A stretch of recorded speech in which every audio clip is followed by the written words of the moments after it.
नमस्कार, मी विलास आव्हाड. आपण पाहताय AV9 एक्सप्रेस.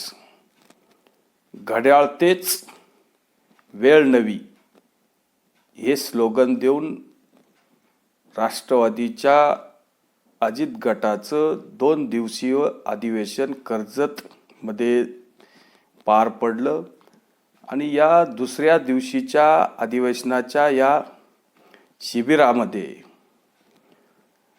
राष्ट्रवादी अजित गटाचे जे काय अध्यक्ष आहेत, अजितदादा यांचं समारोपाचं भाषण आणि कार्यकर्त्यांना आणि जनतेला जे काही आव्हान, काही मार्गदर्शन हे अतिशय महत्त्वाचं होतं.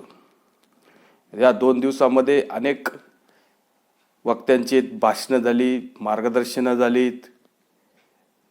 मग राष्ट्रवादीच्या येणाऱ्या काळामध्ये अनेक रोडमॅप देण्यात आले. राष्ट्रवादी जे त्यांचं असं म्हणणं आहे की आपला जो पक्ष आहे हाच मूळ राष्ट्रवादी आहे. त्यामुळं बाकीच्या ज्या कायदेशीर लढाया आहेत, ज्या काही निवडणूक आयोगात ज्या काही गोष्टी चालल्या आहेत, त्याच्याकडं कुठल्याही कार्यकर्त्यांनी वेळ घालू नका. ते आम्ही बघू. त्यामुळं येणाऱ्या ज्या काय मीडियामध्ये, माध्यमांमध्ये ज्या काय बातम्या येतात किंवा तुम्ही जी काही प्रेस वार्ता वगैरे, साहेबांची प्रेस वार्ता असते, मग साहेबांचे जे काही वकील किंवा त्यांचं जे काही वेगळे आर्ग्युमेंट जे काही मीडियात येतं, त्याच्यामुळं कदाचित आपले कार्यकर्ते मायूस होतात, नाराज होतात. याच्याकडे काय तुम्ही लक्ष देऊ नका. आपली बाजू भक्कम आहे. राष्ट्रवादी पक्षचं नाव, चिन्ह हे आपल्यालाच मिळणार आहे याची खात्रीसुद्धा अजित पवारांनी अगदी देऊन टाकली. आणि याच्यामध्ये अनेक गोष्टीमध्ये कार्यकर्त्यांना त्यांनी आव्हान केलं, मार्गदर्शन केलं. मग तुम्ही तळागाळामध्ये राष्ट्रवादी कशी पोचवायची आहे, महिलांचं संघटन कसं करायचे, विद्यार्थ्यांचं कसं करायचे, अनेक संघटना राष्ट्रवादी पक्षाला कशा जोडायच्या आहे. मग त्याच्यामध्ये वेगवेगळ्या प्रकारच्या संघटना असतात, रिक्षाच्या संघटना असतात, ओला उबरच्या असतात, महिलांच्या बचत गट असतात किंवा ST कामगार संघटना असतात किंवा वेगवेगळ्या मजूर संघटना असतात किंवा अनेक जे काही सेल्स असतात, या व्यापारी संघटना असतात किंवा हमाल माथाडी संघटना असतात. या अनेक अशा खूप काही संघटना आहे की त्यांना आपण एकत्र आणू शकतो. त्यांना आपले विचार त्यांच्यापर्यंत पोचवायचे. त्यांच्यातले जे काही कार्यकर्ते, ते कार्यकर्ते जे ॲक्टिव्ह कार्यकर्ते, त्यांना आपल्या संघटनेमध्ये काही पदं द्यायचे, त्यांच्यावर काही जबाबदाऱ्या द्यायच्या आहे, म्हणजे ते आपल्याकडं काम करतील. आणि या सगळ्या गोष्टीची माहिती सर्वच कार्यकर्त्यांनी, मग आमदार असतील, खासदार असतील किंवा मंत्री असतील, स्वतः अजित पवार असतील, यांनी सर्वांनीच मिळून ही आपले जो पक्ष आहे नवीन याची उभारणी करायची आहे. याच्यासाठी प्रत्येकाने वेळ द्यायचा आहे. कारण मार्चच्या पहिल्या आठवड्यात कदाचित लोकसभेच्या निवडणुकीची घोषणा होईल आणि मार्चच्या पहिल्या आठवड्यातच कदाचित देशामध्ये आचारसंहितासुद्धा लागण्याची शक्यता आहे. त्याच्यामुळं कार्यकर्त्यांकडं फक्त 110 दिवसाचा वेळ आहे. याच्यामध्ये संघटना आपल्याला भक्कम करायची आहे आणि ज्या लोकसभा मतदारसंघामध्ये आपल्याला निवडणूक लढायची आहे, त्या मतदारसंघात तर आपल्याला आपले संघटन वाढवायचंच आहे. पण जिथं आपली ताकद नाही, जिथं आपली ताकद कमी आहे किंवा आपल्या मित्रपक्षांचे सुद्धा जिथं उमेदवार आहेत, तिथं पण आपल्याला आपला राष्ट्रवादी पक्ष वाढवायचा आहे. अशा हेतूने सुद्धा अजित पवारांनी आपल्या कार्यकर्त्यांना, आमदार खासदारांना किंवा तालुका अध्यक्ष असतील, जिल्हा अध्यक्ष असतील आणि इतर सगळ्याच संघटनांचे पदाधिकारी, मग सेलच्या असतील, महिला आघाडीच्या असतील, या सर्वांना मार्गदर्शन करून काही सल्ले दिले आणि याचं पालन तंतोतंत करावं अशा पद्धतीचं मार्गदर्शन सुद्धा केले. आणि त्यांना सांगितलं की तुम्हाला हा 1 महिन्याचा टाईम आहे, तुम्हाला 1 महिन्यामध्ये हे सगळं खालपर्यंत तळापर्यंत पोचवायचे, याच्या नियुक्त्या करायच्या आहे. यांना सर्वांना काही जबाबदाऱ्या वाटून दिल्या का, कुणी कोणती जबाबदारी घ्यायची, कुणी कोणती जबाबदारी घ्यायची, हे नावं परत जे काही राष्ट्रवादीचं कार्यालय इकडे आलं पाहिजे. प्रत्येकाने प्रत्येकाची जबाबदारी फिक्स केली पाहिजे आणि हे महिन्यातच क्लिअर झालं पाहिजे. संघटना वाढली पाहिजे आणि निवळच घ्यायची नावं म्हणून घेतली नाही पाहिजे. जे कुणी नावं तुम्ही घेणार आहे संघटनेमध्ये पदाधिकारी म्हणून, ज्यांना पदं देणारे ते ॲक्टिव्ह मेंबर असले पाहिजे आणि जो कुणी काम करणार नाही त्याला 1 महिन्यात काढून सुद्धा टाकण्याची त्यांनी तंबी सुद्धा देऊन टाकली. अशा पद्धतीचं जे काही अजित पवारांचं रोखठोक काम आहे, त्यांचं असं म्हणणं आहे की मी बोलतो ते करतो आणि काम करणाऱ्याकडून अनेक चुका पण होतात. ज्याला कामच करायचं नाही त्याच्याकडून चुका होण्याचा प्रश्नच नाही. आणि जे काम होणार आहे ते मी सांगतो की हे काम होणार आहे आणि जे होणार नाही ते 100% सांगून टाकतो की हे काम होणार नाही बाबा. त्याच्यामुळं अजित पवारांचं काम हे रोखठोक आहे.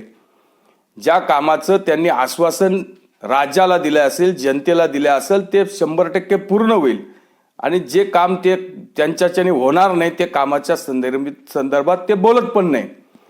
आणि अनेक विषय त्यांनी हाताळले. मग त्यांचा समजा राष्ट्रवादीमध्ये 2 गट झाले, राष्ट्रवादीमध्ये फूट झाली, ते भाजप शिंदे सरकारमध्ये सामील झाले, ते कसे झाले, शरद पवारांचा राजीनामा नाट्य किंवा एक त्यांना चौघांनाच माहिती होतं, ही सगळे प्रकार त्यांनी सगळा समजून सांगितला. चौघं म्हणजे स्वतः शरद पवार साहेब, सुप्रियाताई सुळे, अजित पवार आणि रोहित पवार, या चौघांना 2 दिवस अगोदरच हे माहीत होतं की शरद पवार साहेब राजीनामा देणार आहे आणि शरद पवारांनीच सांगितलं होतं की तू राजीनामा दे, मी राजीनामा देतो आणि तू मंत्रिमंडळात सामील हो. अशा पद्धतीचं घरामध्ये बसून चौघांना माहीत होतं, ठरलेलं होतं आणि त्या पद्धतीनं जे ठरलं ते ठरलं. साहेबांनी राजीनामा दिला आणि दुसऱ्या दिवशी साहेबांच्या इथं परत साहेबांनी काही लोक बोलावले आणि लोकांना सांगितले की YB चव्हाण सेंटरमध्ये लोकांना, महिलांना मोठ्या प्रमाणात बोलवा आणि तिथं माझ्या नावाच्या घोषणा द्या आणि साहेबांनी परत राजीनामा मागे घ्यावा, याच्यासाठी आंदोलन वगैरे करा. तेव्हा साहेब मला एक सांगायचे, कार्यकर्त्यांना एक सांगायचे आणि मग जर तुम्हाला राजीनामा परतच घ्यायचा होता तर मग दिलाच कशाला आणि आमच्याशी काहीतरी आम्हाला गाफील ठेवायचं, आमच्याशी काहीतरी वेगळं बोलायचं, बाकीच्या लोकांशी वेगळं बोलायचं, सरकारमध्ये सामील व्हायला पण तुम्हीच सांगणार आणि सरकारमध्ये सामील आम्ही झालो का आम्हाला परत तुम्ही बदनाम करणार. ही साहेबांची जी दुटप्पी भूमिका, नेहमी पाठीत खंजीर खुपसण्याचीच साहेबांची भूमिका राहिली. त्याच्यामुळं अनेक गोष्टींचा सामना अजित पवारांना करावा लागला. ह्या गोष्टीसुद्धा अजित पवारांनी आज बोलून दाखवल्या. आणि जेव्हा ते मंत्रिमंडळात सामील होणार होते त्यावेळेस सुप्रियाताईंशी पण अजित पवारांचं बोलणं झालं होतं. 10-12 लोक विश्वासू त्यांच्या देवगिरीमध्ये बसले होते, तिथं चर्चा झाली. मग सुप्रिया सुळेंनी सांगितली की मला 7 दिवस द्या. त्या पद्धतीनं जवळजवळ सुप्रिया सुळेंना 7-8 दिवस दिले. काहीच असा काही निर्णय येत नाही.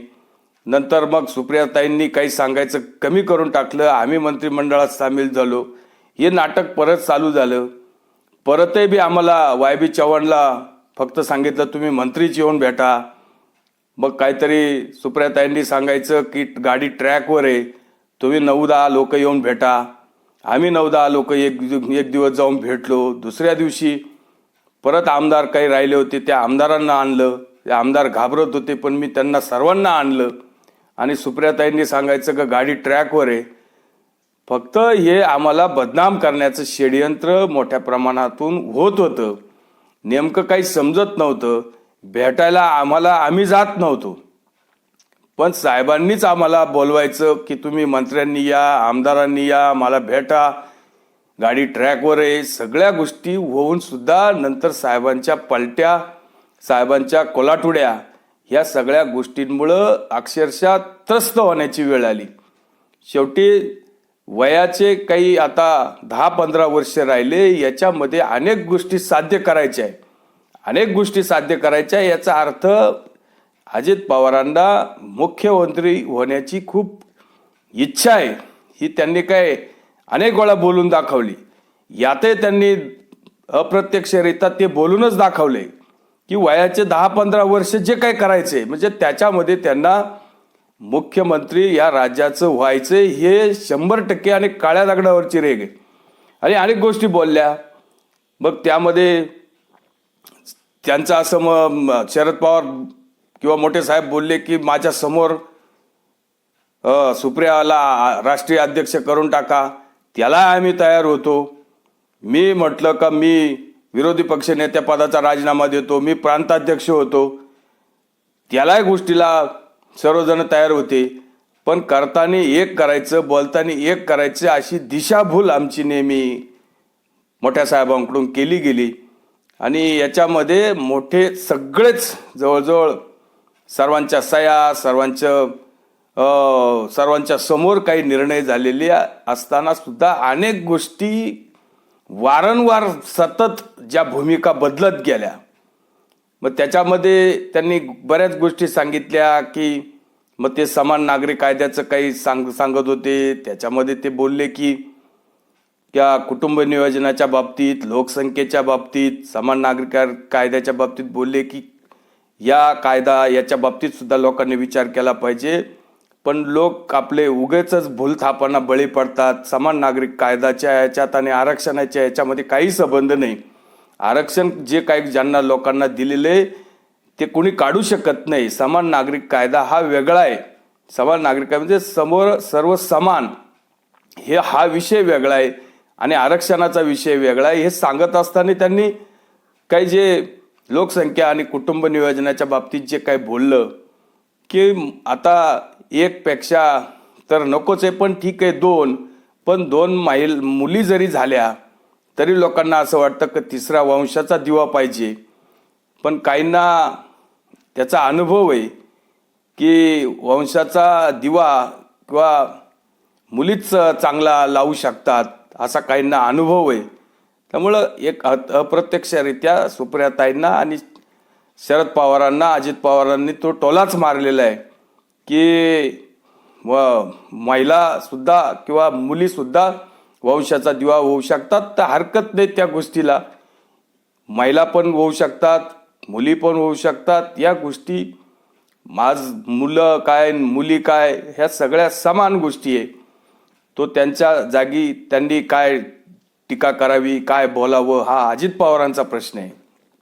आणि जे काही धर्मांध पक्षाबरोबर आपल्यावर टीका होती की तुम्ही भाजप बरोबर गेले, मग तुम्ही तर शाहू फुले आंबेडकरांचं नाव घेणारा पक्ष, तर मग तुम्ही विचारधारा कशी बदलली.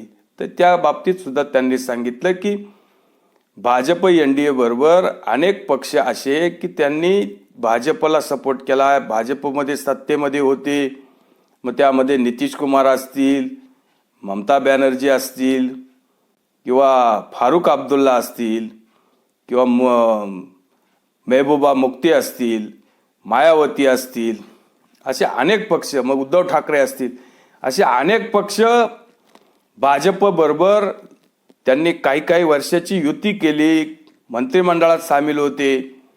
पण मग त्यांनी सामील झाल्यावर ते काय भाजपबरोबर आले म्हणजे त्यांची विचारधारा काही त्यांनी बदलली असं होत नाही. आपल्याला काही वेळेस विकासासाठी, देशाच्या राष्ट्रीयतासाठी किंवा एक भक्कम नेतृत्व देशाला पाहिजे, याच्यासाठी आपण भाजपबरोबर गेलेलो आहे. काही समान कॉमन मिनिमम प्रोग्राम असतो, त्यानुसार जिथं आपल्याला वादग्रस्त मुद्दे असतील तो मुद्दा बाजूला टाकून जे विकासाचे मुद्दे असतील त्या मुद्द्यावर आपण चर्चा करायची आणि ते मुद्देच आपण देशासाठी विकसित करायचे, लोकांपर्यंत पोचवायचे, जेणेकरून जनसामान्यामध्ये लोकांचा फायदा होईल. मग त्याच्यामध्ये शेतकऱ्यांचा असेल किंवा ग्रामीण भागातील गोरगरिबांचा प्रश्न असतील, त्यामध्ये महिलांचा असेल, विद्यार्थ्यांचे प्रश्न असतील, असे प्रश्न नेहमी सोडवण्याचा प्रयत्न करायचा. आणि जेव्हा केंद्राचं सरकार, राज्याचं सरकार जेव्हा एक असेल तेव्हा अनेक विकासाची कामं, मग विकास निधी मिळतो. आमदारांच्या ज्या मतदारसंघामध्ये अनेक खोळंबलेली कामं होती, ते कामं पेंडिंग होती, याच्यासाठी निधी नव्हता. मग विरोधात राहून ह्या सगळ्या गोष्टी पूर्ण होत नाही. अनेक लोकांची नाराजी होते. उद्या मतं मागताना लोक काम केलं नाही तर कसे मतं देणार, हा सुद्धा एक प्रश्न तयार होतो. त्यामुळं अजित पवारांनी जे काही आजच्या भाषणामध्ये बऱ्याच गोष्टी बोलल्या, मग जे आपलं जे मराठा समाजाचं जे आंदोलन, उपोषण, हे सगळे ओबीसी मराठा जो काही समाज एका समोर एक उभा राहिला आहे, एकमेकांची लायकी काढणं, खालच्या थरेचं दोन्ही बाजूने जे वक्तव्य करणं, एकमेकांना पाण्यात पाहणं, एकमेकांचा द्वेष करणं, कुठल्या तरी नेत्याला काळे झेंडे दाखवणं किंवा कोणाला तरी एकेरी भाषेत बोलणं, ही गोष्ट सुद्धा महाराष्ट्राला परवडणारी नाही आहे आणि महाराष्ट्राची ती संस्कृती नाही. महाराष्ट्र हा संतांची आणि महात्म्यांची भूमी आहे, थोर महात्म्यांची भूमी आहे. शिवाजी महाराजांनी जे स्वराज्य मिळवलं ते 18 पगड जातींना बरोबर घेऊन मिळवलं. शिवाजी महाराजांचे मावळे कुठल्या जातीचे नव्हते किंवा जे संत आहे, तुम्ही संतांनाची वाटणी केली का ते त्यांच्या जातीच्या नुसार हा संत माझा, तो संत माझा, असं होऊ शकत नाही. संतांच्या पालख्यांमध्ये, संतांच्या दिंडीमध्ये कुठली जात नव्हती. संतांच्या पालख्यांमध्ये सर्व जाती धर्माचे लोक असायचे. तेव्हा या अशा गोष्टी सुद्धा महाराष्ट्राला परवडणाऱ्या नाहीये आणि या गोष्टीचा विचार लोकांनी केला पाहिजे. जे काय असेल, आरक्षणाच्या मुद्द्यावर असेल की आरक्षणाच्या मुद्द्यावर अजित पवारांचं स्पष्ट मत आहे की मराठा समाजाला आरक्षण मिळालं पाहिजे आणि जे काही मागासलेपण आहे, मग दिवसेंदिवस मराठा समाज सुद्धा मागास होऊ शकतो. पण त्याचं जे काही इम्पिरियल डाटा आहे, त्याचं जे संशोधन आहे, त्याच्याबद्दलची जी माहिती आहे, त्याच्यासाठी वेळ आपल्याला द्यावा लागेल आणि ते सिद्ध करण्यासाठी आपल्याला जी काही कागदपत्र, मग जी सुप्रीम कोर्टात टिकणारी त्याच्या संबंधित अभ्यास, या गोष्टीसाठी आपल्याला पुरेसा वेळ पाहिजे. आजच होईल उद्याच होईल अशा पद्धतीने कुठली गोष्ट साध्य होत नाही. त्याच्यामुळं या सगळ्या गोष्टी तुम्ही कुठला टाइम बाउंड देऊन, वेळ देऊन, तारखा देऊन सुद्धा होत नाही. याच्यासाठी वेळ दिला पाहिजे आणि कुठल्यात कोणाच्या तरी समाजाच्या आरक्षणावर बोलायचं, वादग्रस्त बोलायचं, विनाकारण काहीतरी बोलायचं आणि कोणाच्या तरी ताटातला आपण ओढायची, ही संस्कृती महाराष्ट्राची नाही. म्हणजे ओबीसींचं आरक्षण असेल तर त्यांच्या आरक्षणातला कुठलाही धक्का लागला नाही पाहिजे.